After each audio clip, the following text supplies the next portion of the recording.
Hi friends, ఈరోజు మన ఛానల్లో శనగల బిస్కెట్స్ ఎలా తయారు చేసుకోవాలో ఇప్పుడు మనం చూద్దాం.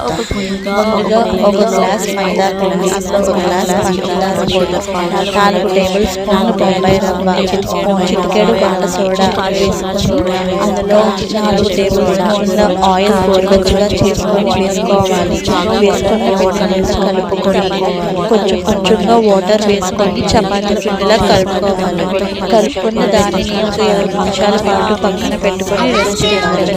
పిండి 20 నిమిషాలు అయిన తర్వాత పిండిని తీసుకొని పెద్ద పెద్ద ఉండలు చేసుకొని చపాతీలాగా మందంగా ఉండేటట్టు ఒత్తుకోవాలి. ఒత్తుకున్న దానిని మనకి కావాల్సిన షేప్లో గోరువెచ్చగా ఉన్న ఆయిల్లో వేసుకొని డీప్ ఫ్రై చేసుకుంటే మనకి ఎంతో క్రిస్పీగా ఉండే శంకరపల్లి బిస్కెట్స్ తయారైపోతాయి.